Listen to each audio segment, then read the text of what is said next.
تشتكي از خوزم بم رحي بيروز دغيتي نا معناه انه جيكي جنده تشك هابه رحي بيروز تي دغي جواري متجبكه تجكرني جنده ما بغيريني جزارك كابه او تشتك هابه او كيزك هابه مارو درجينه جداولك جوفك مارو درجينه مارو تجدك تجدبه تيفا خورن تي خلق تي جدبه انجيل لوقا من فيض القلب يتكلم اللسان يعني تشد اندر مده هاي اويد عندكم او مشاركاتكم قل كداربه بليه ابكر رونشتما مچ دانکر ازونبن مچ سرکر مچ دی اچیم کداره ازونبن ابکر رونشتما وشت کتاب پیروز دلو قدو 6:45 دبه چه دندر تاده تکوي دارخه يسوع دبه چه فامره الرب واذهب فقط اخترت هذا الرجل ليكون إناء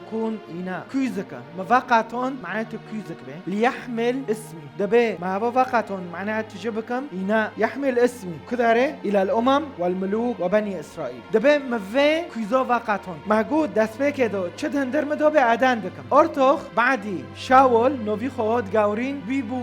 بولس وی سفتح مشکل جی چور جیو دبه از بیم اینا اش خودرو جه یک مثلا درومی نهادو ارتوخ هوا زونه چتل اینا اشته چیه دبه وی حریه چه دکه وی کوزو چه دکه وی کوزو دبه تاخیر اشه کرم الیس لصانع الفخار سلطه على الطين لتصنع من كتله واحده وعاء لاستعمال الرفيع ووعاء لاستعمال الوضيع يعني ويكوزنو تشيكري نكوني ويكوزي بغيرينه تشتي رندرو تشتي خراب ارتخ بولس زونه بر حياتي خو چقصو خراب پیس بی بس یک جور که مسیح دی اندر وی تجه حس کرنش خدا رو بی و ساکا عمد بینن بولس چی امامو چی یودیو چی پرک دارو تبشیر دکه چه دندر وی دعایه و بولس کدادی چی اختباره خواه اول دادو انجیل دست خونه کربینه دی چی وارنور نو کدا بچیو چه دندر وی دا غیری و چطور مشارکت دکه چار جیو چهره دبیه حتی بنی روم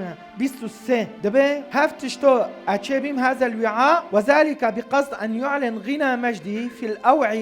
أوعية الرحمة التي سبق فأعدها لمجده يعني أتجا رحمة كرم أو يعاء بيم أبوش بيم شو رحمة تشو چهره رحمة دبه و تا مشكلة كرنش كنيسة رو تا الخلقه خص تا خلق تياد كر تا سر خلقه دهند كر دبه بمعنى ساعتين يسوع دي رحمت كاتندر من ورحمة أدبه مش غير يخور